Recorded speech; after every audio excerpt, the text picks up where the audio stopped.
Hello, everyone. Welcome to the Chasing Meet Cutes podcast. I am your host, Nicole. And I'm your host, Trisha. Thanks for joining us, guys. Welcome back. Who are we talking about today? We're going to talk about one of the greats. Yes. One of the OG rom-com male leads. None other than Mr. Matthew McConaughey. Love him. All right. There's just so many good things that he's in, and so we picked a few of the classics to discuss today.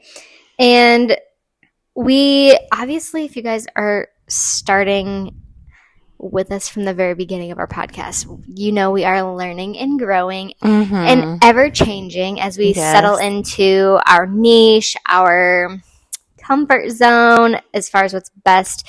So we realized we were doing a little the episodes are feeling a little bit too much like recaps. Well, and only like the last couple.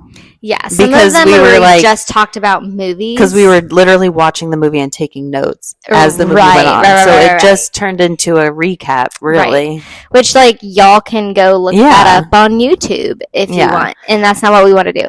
I still think they were good episodes. We gave some good thoughts and everything, but we wanted to kind of hone it in a little bit better.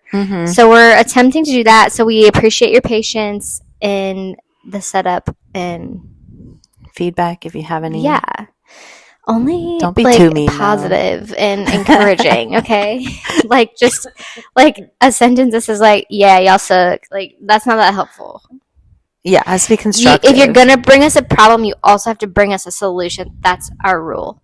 Exactly. Okay. Anyway, so the first movie we're going to dive into of his is The Wedding Planner from 2001, where he stars as Steve, a charming doctor. Do you want to read a little I do. summary? Yeah. So in The Wedding Planner, Mary Fiore, played by J-Lo, obviously, a successful wedding planner, falls for a charming doctor, Steve Edison, Matthew McConaughey, only to discover he is the groom in her biggest upcoming wedding. As Mary tries to remain professional, she struggles with her growing feelings while Steve begins to question his engagement. In the end, both realize they are meant to be together, leading to a romantic and heartfelt reunion. Yes. So yes, we have Mary, who is a wedding planner, and she is single, and we later learn that like she has been engaged before, but she's currently single. She's kind of like given up on love. She's not gone on any dates. And her bestie girl / associate, who I wish we should have looked up her name. She's like, she always plays that like sidekick best friend supporting role in movies. She was in 13 Going on 30 as kind of that role, and she's kind of just pressuring her to meet somebody, go on dates, and she's just totally wrapped up in her career. She wants to become like a partner at this wedding like planning company, and so she's just like the best at her job. She's the best in the company. And we see she like discovers this not famous family, but like I'll say like a wealthy family who the daughter has just recently been engaged. So she obviously wants to like secure that wedding for her own portfolio and a chance to kind of become partner. And so then we kind of like, we have that information. And then we stumble upon, pun intended, the meet cute between Mary and Steve. Tell us about the meet cute. So Mary is outside in the streets of San Francisco. San Fran. These, crazy hills and such. But she's in the middle of the street trying to cross the street, and her brand new Gucci shoes, one of them gets caught in a manhole cover. I hate when that happens to my Gucci's. I mean, really though, it's such a tragedy. Honestly. So she is trying to get her shoe out of this hole, is not successful in doing so. And I'm sitting here like, girl, just leave the shoe. Like, she can fully get her foot out. Yeah, she ultimately does get her foot out, but she's like, doesn't want to leave her shoe. No. Not her Gucci shoe. Anyway, this random taxi driver is like trying to save his ice cream cone that he dropped. I mean, I would be doing the same thing. Mm-hmm. Anyway, he like hits a dumpster or something, and it starts to roll down the hill towards Mary, who's trying to save her shoe. And This thing is booking it. I mean, it's rolling. It's rolling for sure. Anyway, so Steve is a bystander getting out of his car, sees this dumpster coming straight for Mary, heroically leaps and saves her, pushes her out of the way, tackles her to the ground. And in doing so, the shoe comes free and she has her shoe, but it's probably damaged. But that's the meet cute. He's like literally laying on top of her, like, yeah. He's like starts to ask her some of these questions, like kind of like just trying to gather, like, are you okay? Are you good? Are you aware of your surroundings? That kind of thing. And he quickly determines that like she definitely has some sort of like concussion, head injury. She kind of is out of it, and she wakes up in a hospital bed in a pediatrics unit with like a few of these kids that are kind of like poking and prodding her and just kind of like playing around, honestly, until we see Steve walk in the room, because it's revealed that he is the doctor. Charming doctor at that. Yeah. And so at this point, she just knows him as Steve, the doctor. Mm-hmm. And her best friend comes in a rush, and she's just like freaking out. Quickly realizes, oh my gosh, this is the guy that saved you. Like, hey. And he's super hot. He's super hot. Oh my gosh, you should totally come to this movie thing we're going to in the park tonight. It'll be so great. Mary's kind of like, I don't know about it. Like, and he's like, wait, you don't want me to come? I love when he said that. Mm-hmm. Like, clearly being like, I want you to want me to come. So, like, he's totally flirting in that moment. And she's like, no, I do. Yeah. I just, So they end up there. Yep. They're at this movie night. And, of course, the best friend is like, oh, just remembered. Yeah. What was it?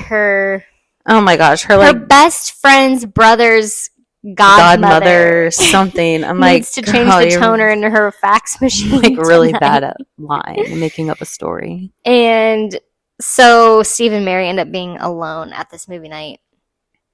And so to avoid the movie review, we're not going to go scene by scene. But I think overall, from their initial interaction, from the meet cute, their chemistry is just a 10 out of 10. Oh, yeah. It's so good. Like, it's so good. It's so believable. The banter that they have, like, is just so sweet in the beginning. And just, like, them, I don't know, him, like, eating the M&Ms and her being like, what are you doing? Because he's like, tossing out all the colors. And him explaining, like, just, they're learning these little quirks about each other and whatever. So before we get into that, like, let's just go ahead and talk about some of their romantic moments in the movie. Yeah. I mean, obviously we already talked about the meet cute and the park date, but like, I don't know, anytime they're together, it's just like,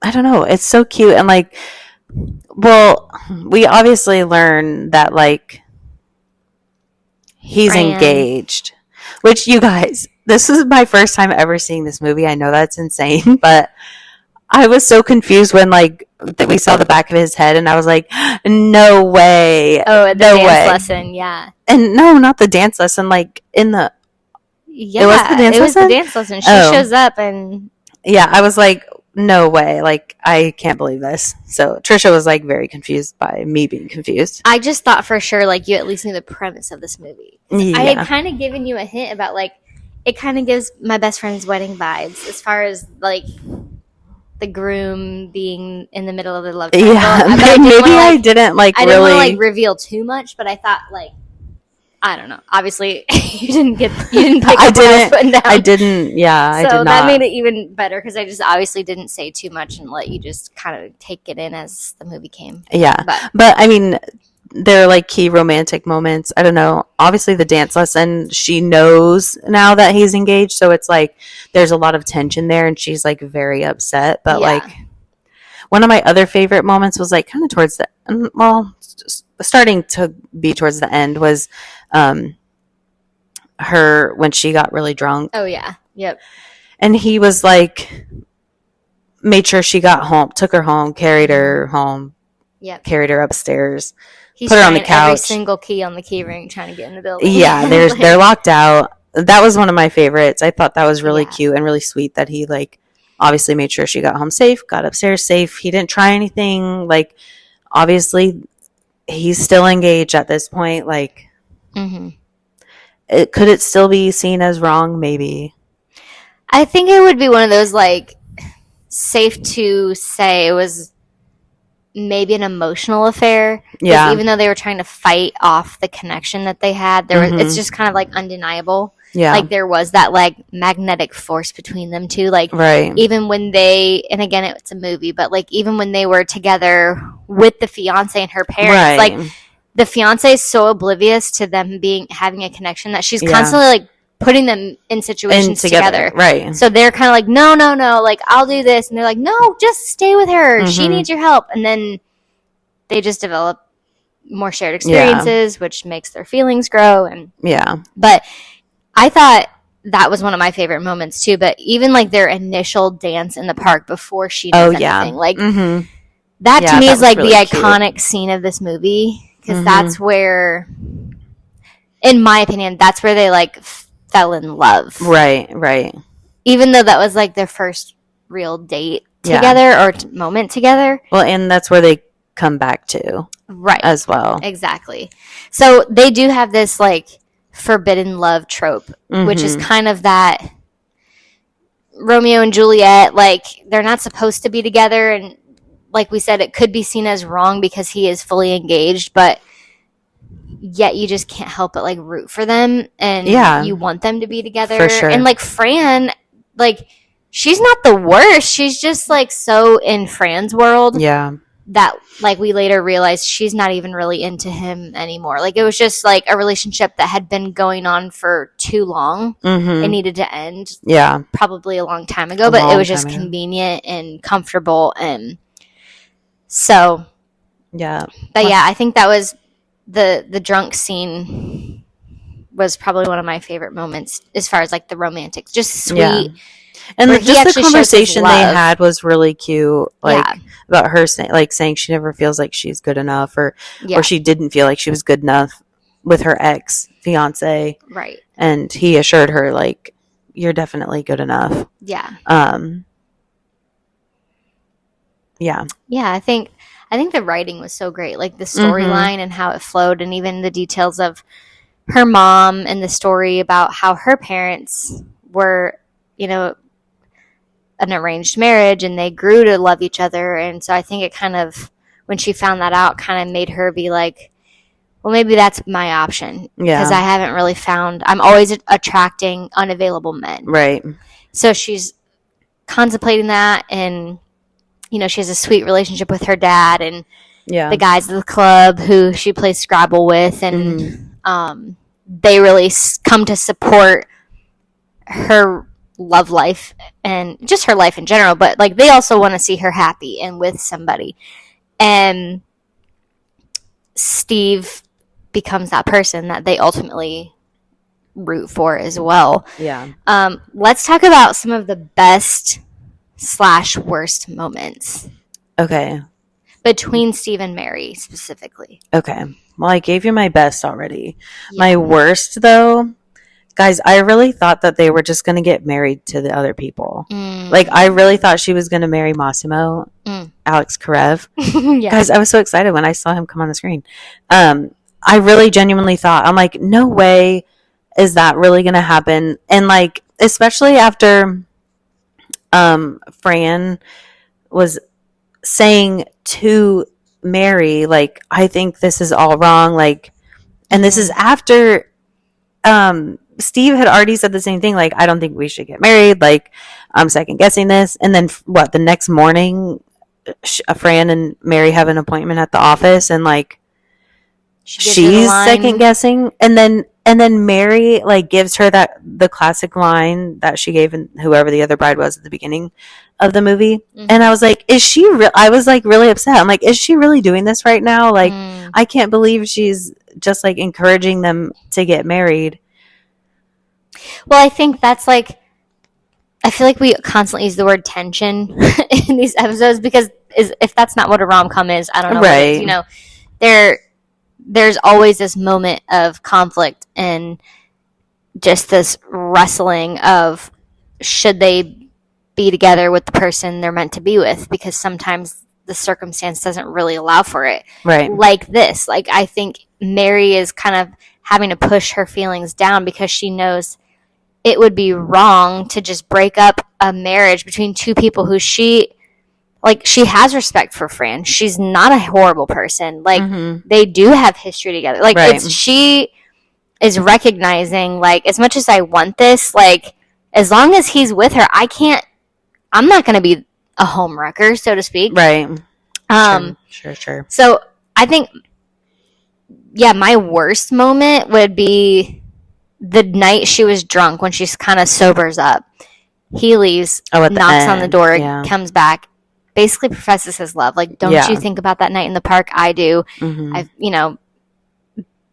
Basically professes his love to her. And she just says, all I need to know is your suit size, and that's it. Yeah. I can't be with you. You have Fran, and closes the door in his face. And it's in that moment I'm like, no, like, come on, Mary. Like, he loves you, girl. Like, he's basically telling you, I'll break up with her. Right. So, and yet she wants him to do that before. Right. And if he doesn't, then he doesn't. Yeah. So I think this is kind of like one of those moments that the kids say these days of, like, if he wanted to, he will. Yeah. Or whatever. I think she was kind of maybe waiting to see if she did that, or assuming that he wouldn't. Right. So she's just kind of protecting her heart. Yeah. But I think one of the best moments that was just like the full circle was the M&Ms, because we see at the very end after she runs away from her own little arranged marriage, she's in the park and she's eating the M&Ms and tossing the colored ones out of the pack and only eating the brown ones like he did. And it's just kind of like a little symbol, or like, I don't know, just like, the full circle moment of she misses him. She thinks about him. She just wants to be reminded of him. Or I don't know. I just thought that was cute. Yeah. But yeah, overall, the ending scene was like, has to be the best. Like, his actual, like, racing to find her, like riding the little moped scooter thing with Massimo was like so funny. Like, him busting in, like, talking to her family, like, where is she? Like, he really fought for her. He was like, I gotta go get my girl. Yeah. Literally ran to go get her. Yeah. And he did. And they share an awesome final moment. And yeah, this movie is just like, for me, it's iconic. It's nostalgic. Yeah. Obviously, not really nostalgic for you since you'd never seen it. I'm like embarrassed that I'd never seen it, but like, if you know me, that kind of makes sense. After this pod, you won't be able to say that because you'll be seeing tons of movies. That is true. It's definitely a rewatchable one for me. I've seen it several times. It's just like a good classic early 2000s rom-com. Hits the nail on the head. It's just well-rounded, good, happy ending. Love it. So let's move into a couple years later to How to Lose a Guy in 10 Days. I think this is probably Matthew McConaughey's like most famous rom-com. I think so. And it seems to have had a resurgence in the last few years. Yeah. Everyone wants to be Andy Anderson. Every girl wants to wear her iconic yellow dress. Yeah. And I don't blame them. I mean, she looks stunning. Totally. Kate Hudson is a babe. I love her. She still looks great. So yeah, we have Andy Anderson and Ben. I'll just read the little summary. So in How to Lose a Guy in 10 Days, magazine writer Andy Anderson sets out to make a man break up with her in 10 days for an article, while advertising executive Ben Barry bets he can make a woman fall in love with him in the same time frame. As they unknowingly play each other, their fake relationship turns real, leading to unexpected feelings. When the truth comes out, they separate, but after realizing their love is genuine, Ben chases after Andy, and they reconcile in a heartfelt ending. Again, just such a good storyline, good writing. I think we see so many movies. We've commented on this before, but lately we've seen so many movies with just blah endings or just it's just like unfinished. Yeah, it's just like we look at each other and the credits are rolling. We're like, wait, what did we just watch? Yeah, it's weird. What was that? Finish your movies, people. And obviously, we're going to talk about this movie at a later date, but it perfectly describes in the Hallmark movie A Biltmore Christmas, her main character in the beginning is like, she wants to write something real. So she doesn't want there to be a happy ending where the guy falls in love with the girl. Like, she wants it to be like ending in heartbreak, because that's 9 out of 10 times what actually happens, and that's the real life story. Yeah. And it's like, she obviously figures out in that movie that a happy ending is worth it and also can be real, and real love produces real sacrifice.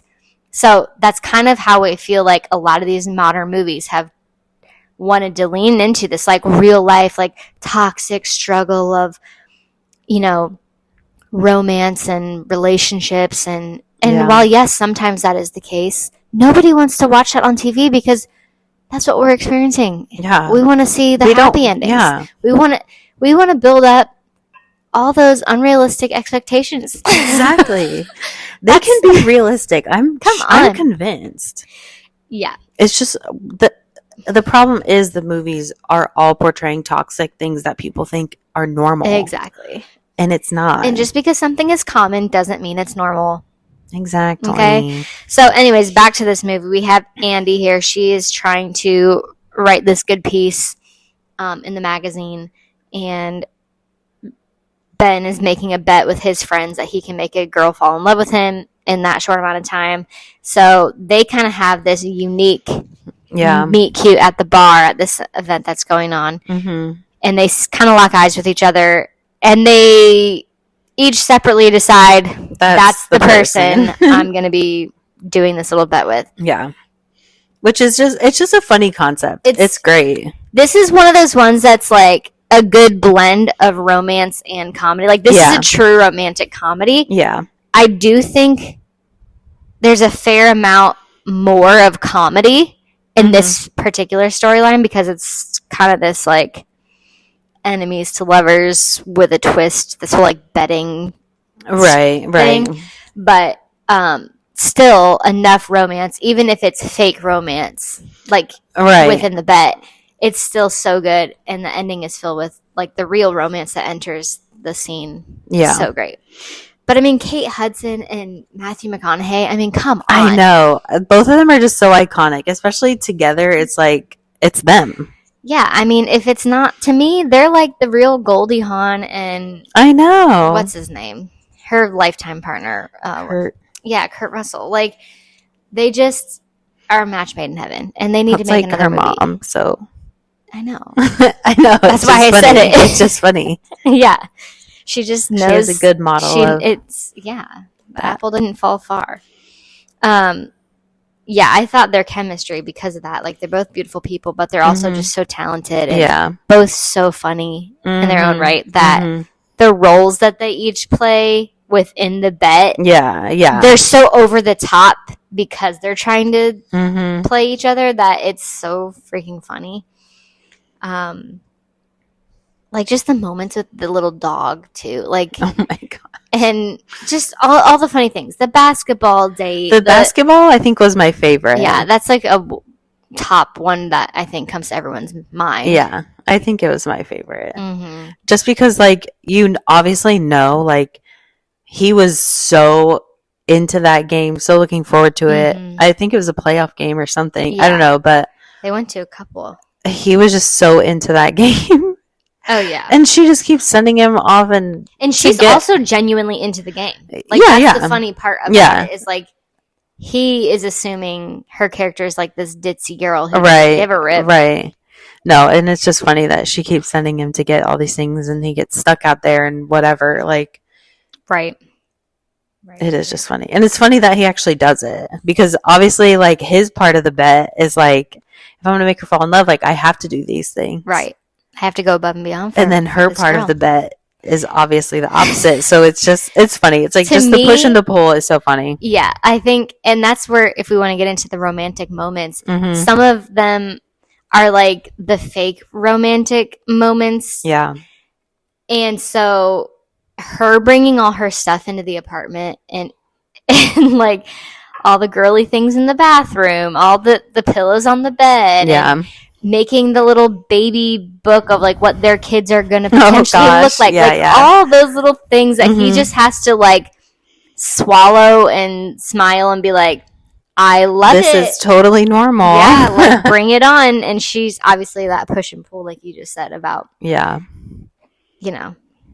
But we don't really see too many genuine like romantic connections between them until they go off on a little weekend trip to visit Mhm. his family. Yeah. And I did like that I part. a love lot. that part because I think they're not with their friends. They're Mhm. not in their worlds. They're Yeah. kind of checked out from reality, and they're kind of seeing each other's real personalities. Right. Right. Their guards are down, Yep.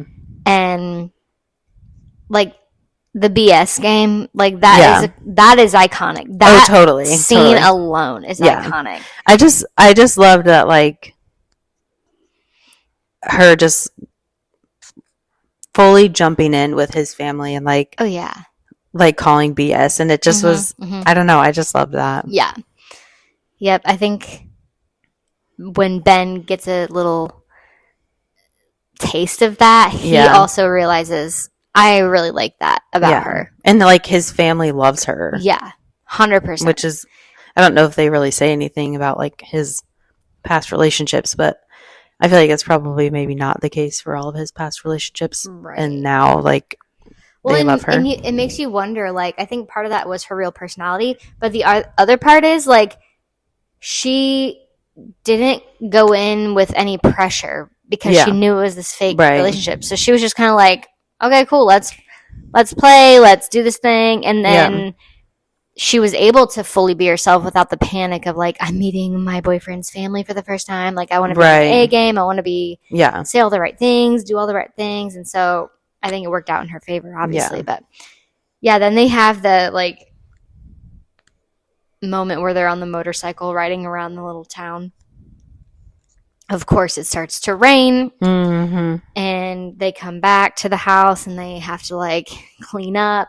And he gets, helps her get set up in the bathroom and all that. And they have this like moment in the bathroom where they're just like, they finally like kiss Mm-hmm. for real. Yeah. With like real emotion behind it. Yeah. And that's the moment where I think we see them both kind of being like, oh crap. I'm supposed to be I'm gonna lose this. I'm bet. supposed to be in a bet. Yeah. And yeah, I think shortly after that, we see the iconic yellow dress scene when they're at the party Yeah. for the Diamonds event or whatever it was. And it comes to a screeching halt. The truth comes out. And that is the moment of conflict in this movie where they argue and ultimately part ways Yep. with disdain for one another. And also a real amount of hurt. Right. Because they both did have real feelings. At that Yeah. point. And I think they both just like realized like I messed up. Yeah. The whole bet thing is stupid. I shouldn't have done that. Like, yeah. It was hurtful on both ends. Right. Yeah.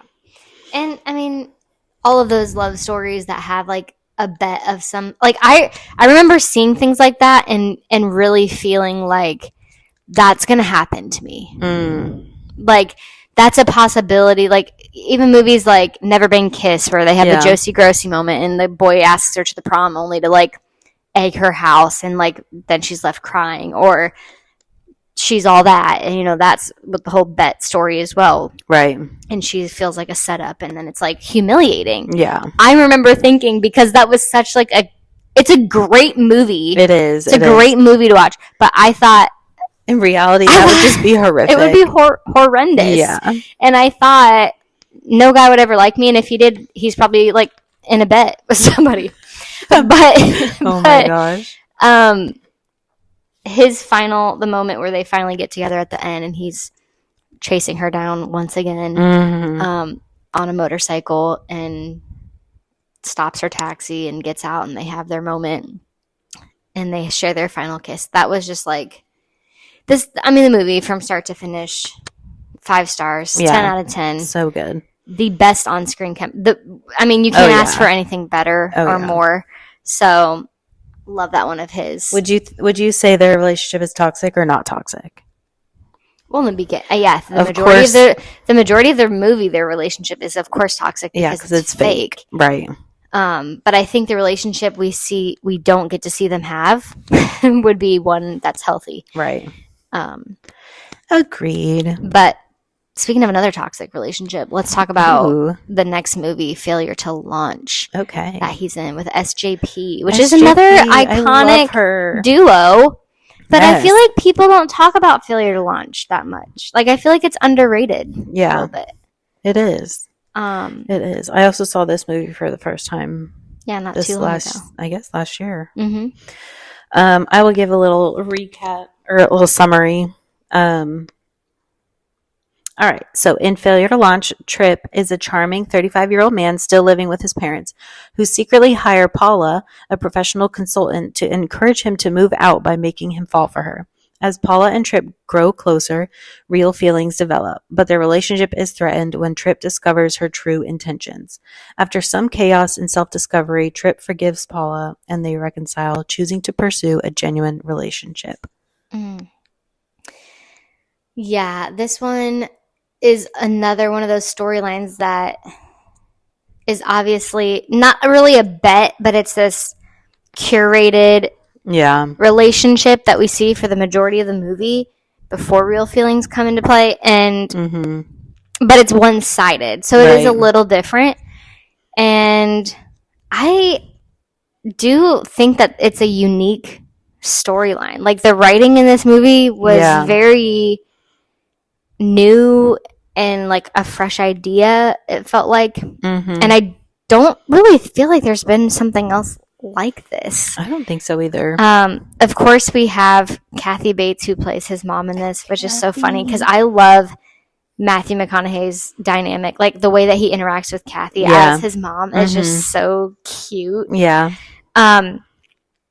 But yeah, I mean, this movie is just so great. I mean, I would say, sure, it's filled with nostalgia because I feel like growing up as like a teenager, that's pretty much all I wanted to watch was like romantic comedies or movies with romance in it. So and they just were like so much more common back then too. There was a rom-com in the theater at all times. Yeah, it felt that's just not the case anymore. It's so sad. Yeah, it really is.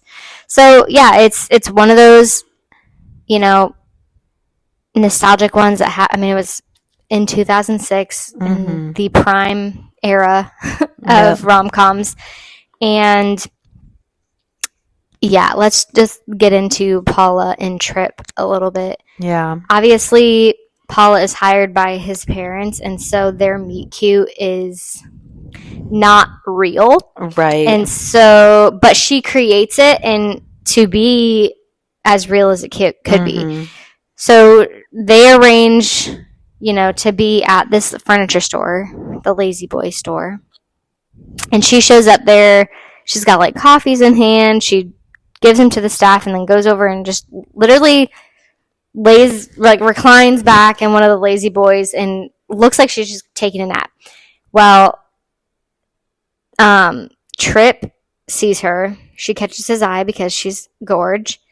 And he goes over to talk to her because he's a little player. I mean, he's got ladies coming in and out. Yeah. His whole thing, Constantly. his whole shtick is like, I'm milking this arrangement at my parents till forever.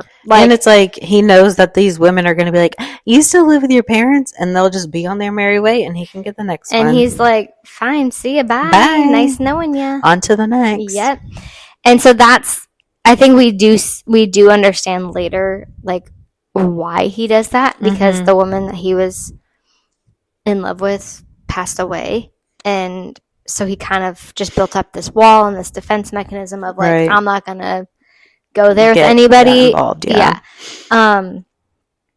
so So yeah, that's his thing so far. So he is so quick to be like, hey, we should grab a drink. Mm-hmm. And then Paula's like, cool, we got him locked in. She starts, they start having all these dates. Mm-hmm. And they're doing paintball and they're doing rock climbing. And there's this whole like underlying thing that happens in the movie where he keeps getting something goes wrong on all their dates. Yeah. Like Mother Nature is just totally against him. Yep.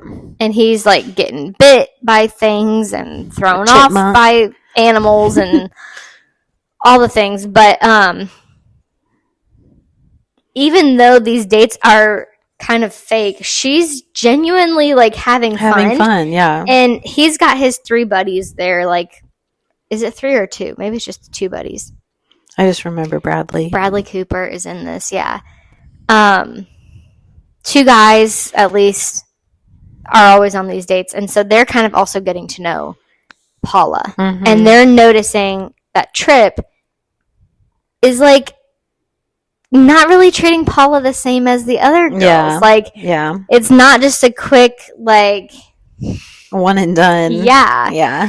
he's definitely more interested. And she has this whole like setup of like different markers they have to hit. Right. It's very calculated. Very. Yeah. And so, she creates a situation where her fake dog is like dying. Oh so he has to come yeah. and like support her in that, and that draws them closer. And it's like literally she just has an arrangement with the vet. Who's like, let me get any dog on there, and like the dog's totally cool, like not even dying. And or it's like someone else's dog. It's totally someone else's dog. Yeah. So the romantic moments that we see again are one-sided at best, even though through all of them Paula is also starting to have real feelings, and she's starting to like even break some of the rules that she has for herself. Like she has a hard rule of like not being physical with any of the guys, or like not sleeping with them, right? And like it's strictly like transactional. Definitely. Like that's her job is to get grown men living with their parents to move out. Right. Like at their own, like on their own idea, like totally. So the parents just kind of get the best of both worlds. Right. But she breaks that rule and she does end up sleeping with Tripp. And she's totally trying to justify that, like as, oh, this is like just part of the plan, like da-da-da. I kind of had to like be flexible here with the plan, I guess. Right. So yeah, I think the romantic moments we see, they have like a sailing date, which you do see them like really connect, and it's something that he knows about that she can like learn from, or it's just they constantly have like this great flirty banter. Yeah. They look great together. 2 successful people. He's like he sells yachts at this marina. He's a boat broker, I think is his like official title. Yeah. And so they just kind of get along so great, and it is this like forbidden love / I mean, I guess it's almost forbidden because it is supposed to be this transactional relationship, but in the end, his friends kind of like figure out, like the one friend sees her on another date with another guy, right, and calls her out for it, and she kind of spills the tea on what her job is, and he's like, you got to end it, or like I'm gonna tell my friend, kind of a thing, right. And I hated when he like figured it out. Yeah, he does end up figuring it out. I hated that. Not in a bad way. I just hated. Like, no, because I felt bad for him. Yeah. I knew obviously she's developing real feelings. So like when they're just like at the dinner table at his parents' house and he's just like fully in on it now. Like I just hated that for him. I know. Yeah, you just get heartbroken for him. And I think maybe even he's surprised by how heartbroken he is, because he's just so like flippant about the other relationships. And he's probably humiliated too a little bit. Oh, for sure. Yeah. For sure. And she genuinely feels bad. Like, it was never her intention to, like, actually break his heart. Right. But we do see this, like, major setup happen. And this grand gesture that's pulled off is really thanks to the family and friends of this situation. Like, they all come together. They basically kidnap him. They tie him to this chair in this, like, restaurant. They get her there. They lock him in this room, and they set up, like, cameras, and they're basically live streaming their interaction to see what happens. And they ultimately end up, like, talking things through, and they decide that they do really love each other. Yeah. And they want to be together, even though she was literally packed up and ready to, like, move back home. Yeah. Or wherever, somewhere else. And so, yeah, we see in their final scene them, like, sailing together, and they're just living their best life, and they're just so cute. Yeah. I'm glad they worked it out, because they really were just, like, perfect for each other. They were. Yeah. Loved that. And she gets along great with his parents. Exactly. What more could you ask for? Yeah. Literally, like, his dad having, like, the naked rule or whatever. Oh my gosh, I'm like, I forgot about can you that. even freaking imagine you walk in your parents' house? No. Oh my gosh. It's, like, horrifying. No, that would be no. Anyway, so that's another one of his, like, I would say less popular ones, but also so great. Yeah. Yeah. The last one we're gonna mention is another one with Kate Hudson, Fool's Gold in 2008. So I'm just gonna jump right in and read the little summary here, so we can talk about that. So, in Fool's Gold, recently divorced treasure hunters Finn and Tess reunite when Finn discovers a new clue to a legendary lost treasure. As they race against dangerous rivals to find the fortune, their old feelings resurface, forcing them to confront their past mistakes.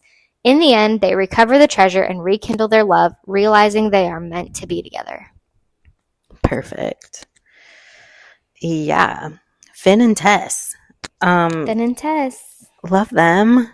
Tess is a fun name. I know, it is cute. Tess is such, like, a cool girl name to me. Yeah. Like, what is Tess short for besides, like, Tessa? I was gonna say Tessa. Shelly, my sister, had a friend in school. Her name was Tessa, but I think she just went by Tessa. Yeah, it's not that, like, Tess is, like, only one letter short. So right. Yeah, I don't know if it would be short for anything else, but anyway, cool girl. So we have Finn and Tess. Finn is, like, still an active treasure hunter, like, he's still fully in it, whereas Tess, like, they literally just got divorced, like, in the not the opening scene, but pretty early on in the movie, like, they're finalizing their divorce, but she's not in the treasure hunting game anymore. She's just, like, working on this yacht for this very rich old guy. Basically, like, below deck status. Yeah, pretty much. So Finn comes across this piece of treasure that's, like, gonna lead him to a bigger fortune, if you will. And a series of unfortunate events brings him onto this yacht where Tess is working. So they kind of, like, have this run-in with each other where she's completely horrified to see him. Yeah. And he's just, like, the cool guy, Matthew McConaughey. Everyone else on the boat's like, wait a second, you guys know each other? Like, obviously, you guys know each other. Yeah. And they kind of become, like, very key players and roles in their story in the rest of the movie. Like, the captain, the daughter, like, everybody. Yeah. Everybody plays a key part. First of all, can we just put a pause on this and say John B. and Sarah wish that they were Finn and Tess? 100%. These were the OG treasure hunters. 100%. No shade. We love John B. and Sarah. We do, but this is very reminiscent of that storyline. Yeah, we will get to them later. So Finn basically tells Tess after she calms down that he found a piece of this plate with a certain crest on it that's going to lead them to this other huge fortune. And he basically wants her to, like, come on the adventure with him to find this treasure. I think she's very reluctant at first. What? Can you imagine, like, actually, like, going on a treasure hunt? No.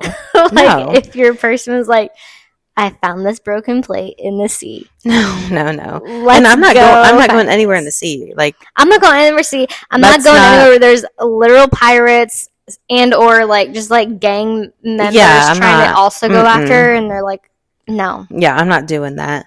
But there's obvious, again, I'm going to use the word tension again, but there's obvious tension between them right away, but there's also still obvious feelings between the two of them, even right off the bat. Like, Yeah. I feel like in the divorce, like, it was more so her than him, like, Yeah, for wanting the sure. divorce. But yeah, I feel like there's still obvious feelings right And they off the hadn't bat. been married that long. Like in the Mhm. divorce, like they were saying, like, oh, they met a couple years ago. Like, Yeah. so it wasn't like this long term thing. Like it seemed like whatever the reason was for them to come to the divorce was not a good enough reason. Right. So I feel like as this adventure goes on, they're just kind of like reminiscing on their past treasure hunts together. And it just like starts to rekindle their relationship a little bit, even though they're probably like, I don't even, or she at least is probably like, I don't even really want to go there. But like, ultimately, they end up sharing a kiss that really sets things back in motion for their relationship. And there's a very like common theme throughout this adventure that he is like very much her protector, just over and over again. Because I mean, they're dealing like with literal pirates, danger. like you're saying, Yeah. and little Kevin Hart. I forget what his character's name is, but he's in it. There's another guy, Little kid. Mo, who's like Big Bunny. They're all- That's his name. Big Bunny. Big Bunny. That's right. Because it reminded me of Secret Life of Pets. Yeah, that's so He funny. was, like, a little snowball. But they're all after this treasure too. Like once they know like that it's real and it can be found somewhere, they're all like, it's like a race. they're all race to the after it. death. So he's just like her protector. He rescues her so many times, which obviously I love that. Love it. I always love a protector. It's like he's willing to take a bullet, die for you. I mean, he's literally willing to die for you. Yeah, exactly. So, I mean, ultimately, I feel like I'm kind of flying through this, but they find the treasure, and I feel like them finding the treasure is like very symbolic. Yeah. Especially the way they find it, and just like the gold is literally like raining on them. It's just kind of like symbolic of their love for each other rekindling, and them realizing like, oh, we do still love each other. Mm-hmm. We never stopped and loving each other. we kind of gave up on each other too quickly. Mm-hmm. So that's that. That is that. That is that. I don't know what my favorite romantic part is. I think it's really the end. Yeah. I think it's the end. This is one of those movies that's like a lot of action and like there's romance, but it's not like the forefront. Yeah, it's more so the action and like him being the protector. Right. And of course there's like funny moments here and there, but yeah, I think their love for each other was just kind of like happening, like the slow burn of that rekindle. Yeah. But and I think not they the main just point. realized like they wouldn't want to do it with anyone else. Mm. Like do the treasure hunts with anyone else. Right. I mean, you can't treasure hunt with just anybody. No. You know? No. So I don't blame them. That's definitely like one of those storylines that's, I mean, now obviously we're seeing it in shows like Outer Banks and stuff, but like that's not really real life. No. That's not something you're running into every day. It's not like the meet cute of a situation like that is just like, it's not the bump into you at the coffee shop. Yeah. Lawyer versus regular person. Like those are kind of moments where you're kind of like, that could happen to me. Right. But you're not gonna like find yourself in this situation. No, you're not. Unless you're already a treasure hunter, then like maybe. But yeah, like, but who's the treasure hunter? Who's besides hunting the for people, treasure? Like, besides the people we see on the beach with like little metal detectors, like. But like, how do you live? Right. How do you have money to like buy food and travel and go on these excursions, and like you're constantly just like, I don't know. Like, I just want to know if people are really out there treasure hunting. If you know somebody that's a legitimate treasure hunter, you need to tell us. Yeah, immediately. And be like, y'all are tripping. People hunt for treasure all the time. And it's like they obviously got a huge payout for this treasure they found. It was like 700 million or something crazy like that. But if that's the payout, imagine. Like, yeah. How much was... But the treasure hunts before that, it's like, what are those? Like, did you find anything? And it's like, also you're a historian and you're like an archaeologist. Like, you have to know all these things. You have to be like a linguist. I don't know. Like, well, I know, because he like saw that family crest and knew exactly what it was. And like, he knew all these little symbols to draw. He drew them out. Yeah. And then she was able to match it up. It's like, what? They're very intelligent people. If you're actually, it's not just like X marks the spot. Like, go get it. But are people really doing that? Like, or is that what we're calling archaeontologists? Right. I don't know. I don't think so. I don't know. Anyways, this is all about Matthew McConaughey and not treasure hunters in the real life. But overall, I mean, I think Matthew McConaughey is one of those people, if you find out he's in a movie, you want to see it. Yeah, definitely. Or show, whatever. Especially nowadays, like, he's not just in everything anymore. Right. He's one of those that, like, only does what he wants. Exactly. Produces his own stuff. Yeah, he's just living hanging his out best life. Texas. Yeah, he's just on the field every Saturday. In the fall, doing whatever he wants, as he should. But I love it. He's so talented. He's fun to watch. He's a cutie pie. Yes, like, he is a his good-looking dude. Yeah, the southern accent, the southern drawl, that Texas drawl. He looked good in the 90s. He looked good in the early 2000s. He looks good today. Yep. You know, he does. He's aging like a fine wine. But that's Matthew McConaughey and all of the little rom-com moments. 10 out of 10. I think he's so great on screen in romantic comedies. Agreed. So hopefully we can get another one out of him before too long. That'd be Fingers so great. crossed. Him and Sandra. Him and Sandra, please. Or like him and Kate need to do another one. Yeah. Yeah, that would be good. That would be good. So good. But so maybe they will, and if they do, we'll come back and do a little episode on that. But all right, well, thanks everybody for giving us a listen, and we'll see you on the next episode. Bye.